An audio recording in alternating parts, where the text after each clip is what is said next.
নয়টি গুণসহ অনন্ত অচিন্তনীয় গুণের অধিকারী ভগবান সম্যক সম্বুদ্ধগণের চরণতলে সশ্রদ্ধে বন্দনা করছি।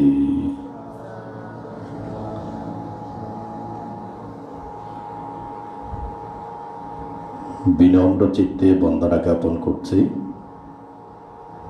যিনি শীল সমাধি প্রজ্ঞাত ধর্মকে ধারণ করে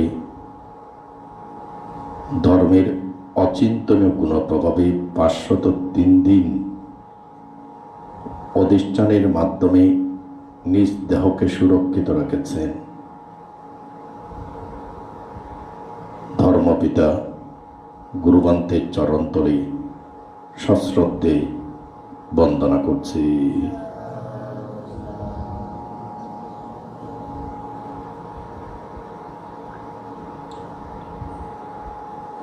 উপস্থিত ভিক্ষু সংঘ,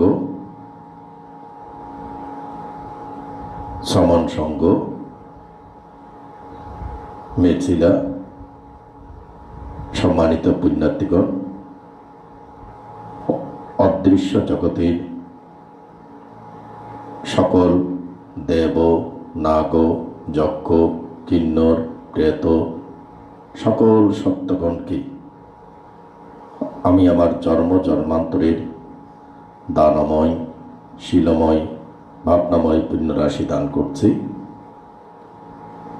নির্বাণাচ্ছা পাচ্ছেয় হতো আমার সমস্ত পুণ্যরাশি আপনাদের প্রত্যেকের নির্বাণ প্রাপ্তির হেতু হোক।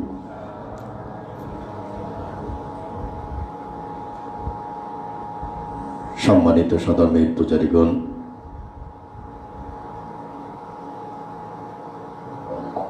খৈয়াকালী তাম্মা বিজয়ারামা বিহারে গুরুবান্তে ধর্মকে ধারণ করে ধর্মের অচিন্তনীয় গুণপ্রভাবে কোন রকমের রাসায়নিক প্রক্রিয়া ছাড়া শুধুমাত্র ধর্মের উপরে স্থিত হয়ে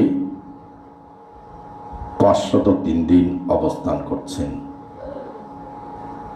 যা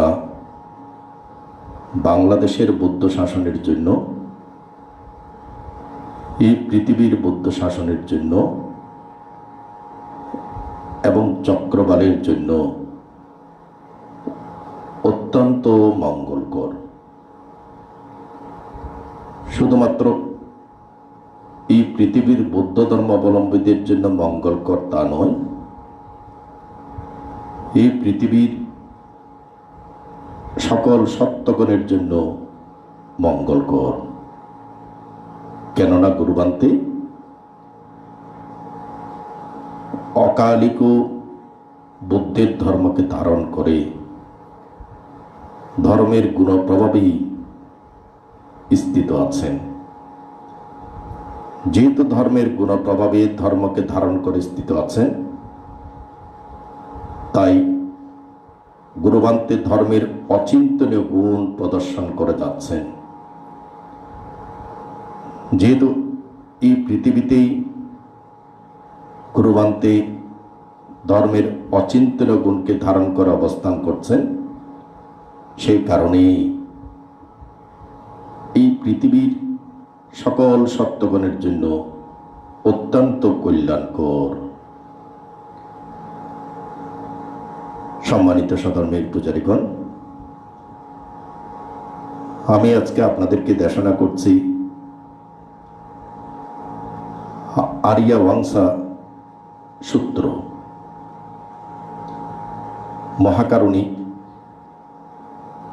ধর্মরাজ বুদ্ধ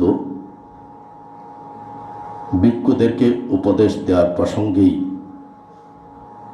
এই আর্যাবংশা সূত্র দেশনা করেছিলেন। আমরা সাধারণত যে সকল ভিক্ষুগণ বর্ষাবাসে বড়, তাদেরকে আমরা প্রাচীন এবং অগ্রস্থানীয় বলে মনে করি। এটা হচ্ছে লৌকিক সূত্রে। ভগবান বুদ্ধ আর্যবংশ সূত্রের মধ্যে বলেছেন যে কোন ভিক্ষু প্রাচীন, কোন ভিক্ষু অগ্রস্থানীয় এবং কোন ভিক্ষু আর্য বংশে স্থিত। সাধারণত আর্য বংশ বলতে বোঝায় কি? যারা চতুরার্য সত্যকে দর্শন করেছেন তারাই আর্য বংশের অন্তর্ভুক্ত। ভগবান বুদ্ধ এক্ষেত্রে বলছেন যে যাদের মধ্যে 4টি গুণ সন্নিবিষ্টিত তারাও আর্য বংশে স্থিত। যাদের মধ্যে এই 4টি গুণ রয়েছে সেই ভিক্ষুগণ এই পৃথিবীর যে কোনো স্থানের মধ্যে আনন্দ চিত্তে ভিক্ষু জীবন অতিক্রম করতে পারেন। যদি এই 4টি গুণ না থাকে, ভিক্ষুদের নিকট প্রতিটি স্থানই হচ্ছে অত্যন্ত বিপদসংকুল, অর্থাৎ তাদের জন্য বসবাসের অযোগ্য। যাদের এই 4টি গুণ থাকে, এই পৃথিবীর প্রত্যেকটি স্থান তাদের জন্য বসবাসের যোগ্য। আর যদি এই 4টি গুণ না থাকে, এই পৃথিবীর প্রত্যেক স্থানই তাদের নিকট বসবাসের অযোগ্য। বুদ্ধ বলেছেন যাদের এই 4টি গুণ থাকে তারা বিজ্ঞগণ কর্তৃক প্রশংসিত, শ্রমণ ব্রাহ্মগণ কর্তৃক প্রশংসিত, দেব ব্রহ্মা কর্তৃক প্রশংসিত। সেই 4 প্রকার আর্যবংশ কি কি? এক হচ্ছে এই জগতে কোনো কোনো ভিক্ষু যে কোনো জীবরে সন্তুষ্ট থাকেন। যে কোনো জীবরে, যে কোনো জীবরকেও দান করলে সে দানকারীকে সন্তুষ্ট চিত্তে প্রশংসা করেন। জীবর হেতু তিনি অসঙ্গত নিন্দনীয় কোনো আচরণ করেন না এবং তিনি অলব্ধ জীবরের জন্য ইচ্ছা পোষণ করেন না।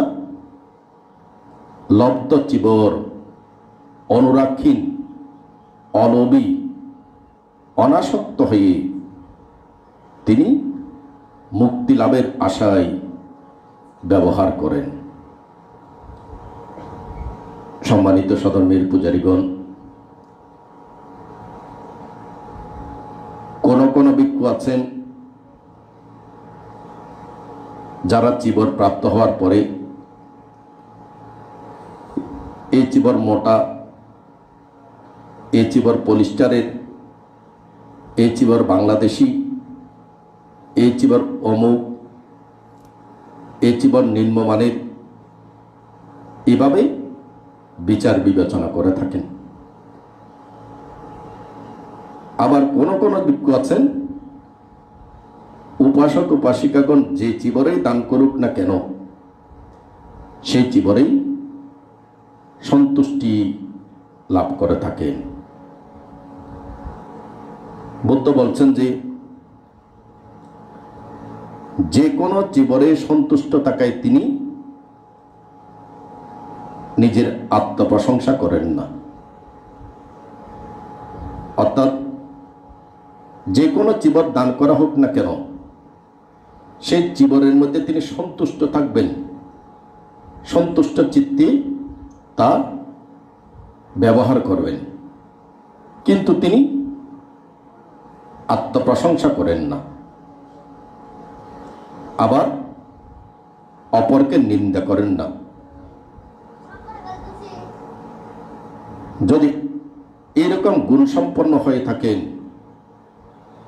বুদ্ধ সেই ভিক্ষুকে বলেছেন যে এই ভিক্ষু প্রাচীন, অগ্রস্থানীয় এবং আর্য বংশে স্থিত। সধর্মের পূজারীগণ, যদিও মহাকারণিক বুদ্ধ ভিক্ষুদেরকে উপদেশ দিয়েছেন, এই উপদেশগুলো কিন্তু গৃহীদের ক্ষেত্রেও সমভাবে প্রযোজ্য। আমাদের গৃহীদের ক্ষেত্রে, উপাসক উপাসিকাদের ক্ষেত্রে যে পরিধানের বস্ত্র, এই বস্ত্র নিয়েও কিন্তু সন্তুষ্টি আর অসন্তুষ্টি আছে। যারা পরিধানের বস্ত্র নিয়ে অসন্তুষ্টি থাকেন, সেই পরিবারের মধ্যে সদা সর্বদা অশান্তি লেগে থাকে। যারা পরিধানের বস্ত্র নিয়ে অসন্তুষ্ট থাকেন, যিনি অসন্তুষ্ট থাকেন তিনিও সংকীর্ণ চিত্ত নিয়ে অবস্থান করেন। তাই মহাকারণিক বুদ্ধ আমাদেরকে শিক্ষা দিয়েছেন, যে জীবনে প্রাপ্ত হোক না কেন, সেই জীবনে সন্তুষ্ট থাকা এবং সেই জীবন গ্রহণ করে ভিক্ষু জীবনকে সুন্দরভাবে অতিক্রম করা। দ্বিতীয়ত মহাকারণিক বুদ্ধ বলছেন, হে ভিক্ষুগণ, এই জগতে কোন কোন ভিক্ষু পিণ্ড লাভে সন্তুষ্ট হন। যে কোনো পিণ্ডপাতে সন্তুষ্টি থাকার কারণে যিনি পিণ্ডদান করেন তাকেও সন্তুষ্ট চিত্তে প্রশংসা করেন, মৈত্রী প্রদান করেন। যেমন ধরুন, আমাকে একজনে সোয়াইন দান করলো, এখন ধরুন সোয়াইনটা আমার পছন্দ হলো না। যেহেতু পছন্দ হলো না, মন থেকে যেহেতু পছন্দ হলো না, সেহেতু মন থেকে সন্তুষ্ট চিত্তে সোয়াইন দানকারীকে আমি প্রশংসাও করতে পারবো না। আর ধরুন কেউ সোয়াইন দান করলেন, সেই সোয়াইনে যদি আমি সন্তুষ্ট থাকি, সেই সন্তুষ্ট চিত্তে আমি সোয়াইন দানকারীকে মৈত্রী প্রদান করতে সক্ষম হব। বুদ্ধ বলছেন যে পিণ্ডবাদ হেতু অসঙ্গত নিন্দনীয় আচরণ সম্পাদন করেন না। তিনি অলব্ধ পিণ্ডপাত লাভের জন্য আকাঙ্ক্ষা করেন না এবং যা প্রাপ্ত হন তা নিয়ে সন্তুষ্ট চিত্তে গ্রহণ করে ভিক্ষু জীবনকে সুন্দর করার কাজে রত থাকেন। যে ভিক্ষু পিণ্ড লাভে অসন্তুষ্ট থাকেন, সেই ভিক্ষুর পিণ্ডপাতের প্রতি আসক্ত, সে ভিক্ষু পিণ্ডপাতের প্রতি লোভ পরায়ণ। বুদ্ধ বলছেন যে যে ভিক্ষু পিণ্ডপাতের প্রতি লোভ পরায়ণ, যে ভিক্ষু পিণ্ডপাতের প্রতি আসক্ত, সেই ভিক্ষু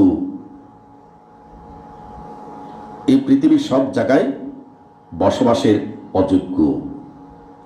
আর যে ভিক্ষু যাই পিণ্ডপাত দান করেন না কেন সেটা নিয়ে সন্তুষ্ট এবং অনব্দ পিণ্ডপাতে তার কোনো আসক্তি থাকে না, এইভাবে প্রশংসিতভাবে তিনি অবস্থান করেন।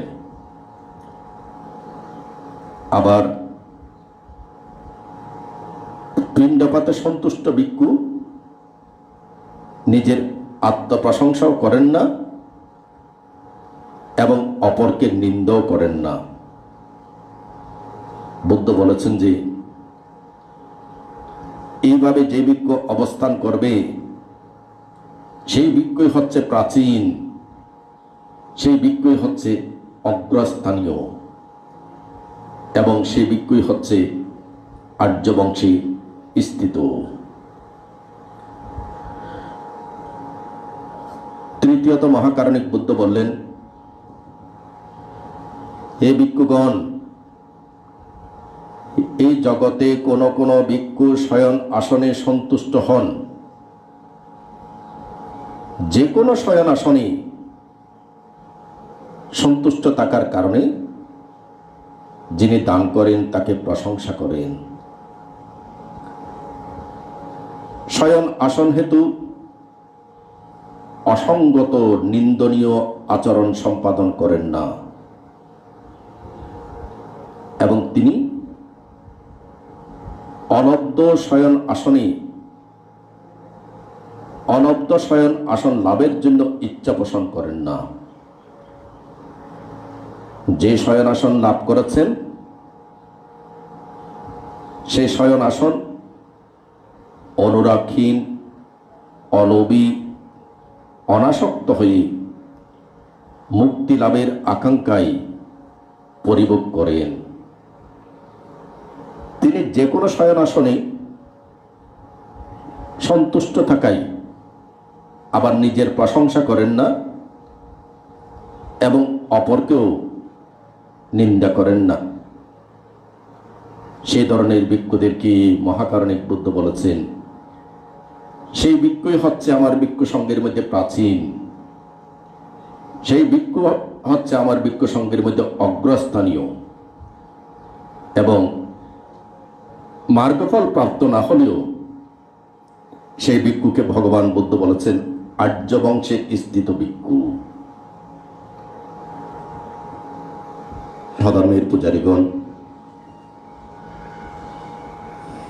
এখানে প্রথমে ছিল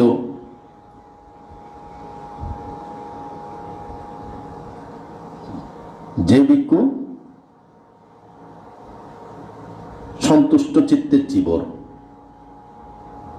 দ্বিতীয় হচ্ছে পিণ্ডপাত এবং চতুর্থত হচ্ছে শয়নাসন। যদি পুরো এই পৃথিবীর দিকে আপনি অবলোকন করেন সেক্ষেত্রে দেখবেন কি মানুষ জিহ্বার দাসত্ব করতে গিয়ে, জিহ্বার তৃষ্ণাকে পূরণ করতে গিয়ে সদা সর্বদা অসুখী। শুধুমাত্র সদা সর্বদা অসুখী তা নয়, এই জিহ্বার তৃষ্ণার কারণে যেহেতু আপনি সন্তুষ্ট চিত্তে পিণ্ডপাত গ্রহণ করতে পারছেন না, খাবার গ্রহণ করতে পারছেন না, সেই খাবারটা আপনার স্বাস্থ্যের পক্ষেও ভালো নয়। যেমন ধরুন, আপনি খাওয়ার সময় কোনো খাবার সন্তুষ্ট চিত্তে গ্রহণ করলেন। যদি সন্তুষ্ট চিত্তে কোনো খাবার গ্রহণ করেন, এটা যে খাবারই হোক না কেন, এই খাবারটা আপনার স্বাস্থ্যের জন্য উপকারী। এখন কোনো খাবার আপনি সন্তুষ্ট চিত্তে গ্রহণ করতে পারছেন না, অসন্তুষ্ট চিত্তে, ভালো লাগছে না, জোর করে খাচ্ছেন, সেই খাবারটা কিন্তু আপনার স্বাস্থ্যের পক্ষে ক্ষতিকর। পুরো পৃথিবীর দিকে অবলোকন করে দেখুন, পরিবারের মধ্যে বলেন, দেশের মধ্যে বলেন, সর্বত্র এই জিহ্বার দাসত্ব করতে গিয়েই মানুষ সদা সর্বদা কিন্তু ছুটছে আর ছুটছে। এবং তৃতীয়ত, যে কোনো মানুষ তার যে বাসস্থান আছে, সে বাসস্থানের চেয়ে যখন তার চেয়ে অনেক উন্নত একটা বাসস্থান দেখেন, ধরুন আপনি বেড়াতে গেলেন এমন এক বাড়িতে, যে বাড়ি একেবারে অপূর্ব, খুবই সুন্দর। এখন সেই বাড়িটা যখন দেখলেন, সেই বাড়ির প্রতি আপনি আকৃষ্ট হয়ে গেলেন। যখন সেই বাড়ির প্রতি আকৃষ্ট হয়ে গেলেন, তখন নিজের মধ্যে একটা সুপ্ত ইচ্ছা উৎপন্ন হলো। সেই সুপ্ত ইচ্ছাটা হচ্ছে কি, আমার যদি এরকম একটা সুন্দর বাড়ি থাকতো। এই যে সুপ্ত ইচ্ছাটাই হচ্ছে একটা তৃষ্ণার সৃষ্টি হলো। এই যে তৃষ্ণার সৃষ্টি হওয়া মানে কি, দুঃখের সৃষ্টি হলো। যে সে কারণে দেখুন, প্রত্যেকটা মানুষ যাদের চট্টগ্রাম শহরে, ঢাকা শহরে যাদের বাড়ি নেই, তারা একটা বাড়ি চাই। যাদের একটা বাড়ি আছে, তারা আরো সুন্দর বাড়ি চাই। যাদের আরো সুন্দর একটা বাড়ি আছে, তারা আরো একটা বাড়ি চাই। অর্থাৎ এখানে সন্তুষ্টি বলতে কিছু নেই, সন্তুষ্টি বলতে কিছু নাই। সে কারণেই আমাদের মধ্যে কি, অসন্তুষ্টি নিয়েই, তৃষ্ণা নিয়েই আমাদেরকে সদা সর্বদা বসবাস করতে হয়। ভগবান বুদ্ধ চতুর্থ গুণ যাদের আছে তাদেরকে বলেছেন যে কি, আমার ভিক্ষুদের মধ্যে প্রাচীন, অগ্রস্থানীয় এবং আর্যবংশে স্থিত। বুদ্ধ বললেন, হে ভিক্ষুগণ, জগতে কোন কোন ভিক্ষু ভাবনাময় সুখে ভাবনায় রত থাকেন। অর্থাৎ সে ভিক্ষু চিন্তা করেন যে আমি ভিক্ষু হয়েছি নিজের চক্ষু, কর্ণ, জিহ্বা, নাসিকা, ত্বক, মনকে দমন করার জন্য, নিয়ন্ত্রণ করার জন্য। যদি আমার চক্ষু, কর্ণ, জিহ্বা, নাসিকা, ত্বক, মন অনিয়ন্ত্রিত থাকে, সেক্ষেত্রে আমি কোনোদিন সুখী হতে পারবো না। সে কারণে সেই ভিক্ষু ভাবনায় রত থাকেন এবং ভাবনার রত থেকে সুখ অনুভব করেন। তবে সেই ভিক্ষু কখনো ভাবনায় রত আছেন, সে কারণে তিনি আত্মপ্রশংসা করেন না এবং অপরকেও নিন্দা করেন না। ভগবান বুদ্ধ বলেছেন, এই 4 প্রকার গুণে যারা গুণান্বিত, তারা এই পৃথিবীর পূর্ব, পশ্চিম, উত্তর, দক্ষিণ যেখানেই অবস্থান করুক না কেন, সব স্থানে তাদের কাছে বসবাসযোগ্য, সুখে বসবাস করতে পারেন, আনন্দ চিত্তে বসবাস করতে পারেন। আর যে ভিক্ষু জীবনে সন্তুষ্ট থাকে না, পিণ্ডপাতে সন্তুষ্ট থাকে না, শয়ন আসনে সন্তুষ্ট থাকে না এবং নিজের চক্ষু, কর্ণ, জিহ্বা, নাসিকা, ত্বক, মনকে সংযত করার চেষ্টা করেন না, সেই ভিক্ষু এই পৃথিবীর যেখানে তাকে রাখুন না কেন, সব স্থানে তার কাছে বসবাসের অযোগ্য। আর বসবাসের অযোগ্য মানে সে ভিক্ষু সুন্দরভাবে ভিক্ষু জীবন অতিক্রম করতে সক্ষম হবে না। সম্মানিত সধর্মের পূজারীগণ, ভগবান বুদ্ধ এখানে আমাদেরকে শিক্ষা দিয়ে গেলেন আমরা যেন সদা সর্বদা সন্তুষ্ট চিত্ত থাকি। কিসে কিসে? বস্ত্রে, আহারে, শয়ন আসনে সন্তুষ্ট থাকি এবং সন্তুষ্ট চিত্তে আমাদের মধ্যে যে চক্ষু, কর্ণ, জিহ্বা, নাসিকা, ত্বক, মন তাদের যে চাই সে তৃষ্ণা স্রোত এবং সে তৃষ্ণা স্রোতের পেছনে যে আমরা ছুটছি জন্ম জন্মান্তর, বুদ্ধ বলেছেন ভাবনায় রত থেকে সুখে অবস্থান করে চক্ষু, কর্ণ, জিহ্বা, নাসিকা, ত্বক, মনকে নিজের নিয়ন্ত্রণে নিয়ে আসো। যদি নিজের নিয়ন্ত্রণে নিয়ে আসতে পারো, সেক্ষেত্রে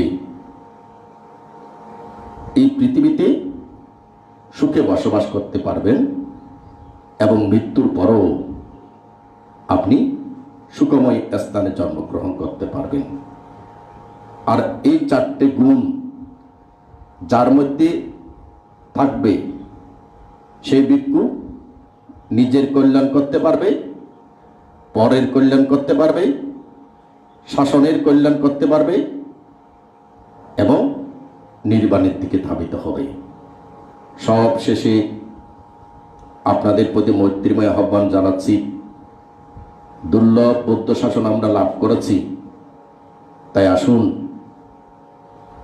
আমরা সন্তুষ্ট চিত্তে নিজের কল্যাণ, পরের কল্যাণ, শাসনের কল্যাণ, সকলের কল্যাণ সাধনের মাধ্যমে এই পৃথিবীটাকে সুন্দর করি। এই বলেই আমার ক্ষুদ্র দেশনা এখানে শেষ করলাম এবং সব শেষে আবারও ধর্মপিতা গুরুবান্তে, যার নিকট থেকে ধর্ম দেশনা শিখেছি, যার নিকট থেকে ধর্ম শিক্ষা গ্রহণ করেই এই সুন্দর ভিক্ষু জীবন যাপন করছি, সেই ধর্মপিতা গুরুবান্তের চরণতলে বন্দনা করছি এবং আপনাদের সকলকে দান করছি আমার ধর্মদানের পুণ্যরাশি। সকলেই সুখী হন, দুঃখ থেকে মুক্ত হন। আমার ধর্মদানের পুণ্যরাশি আপনাদের হন, আপনাদের হোক, আপনাদের পুণ্য আরও সমৃদ্ধ হোক।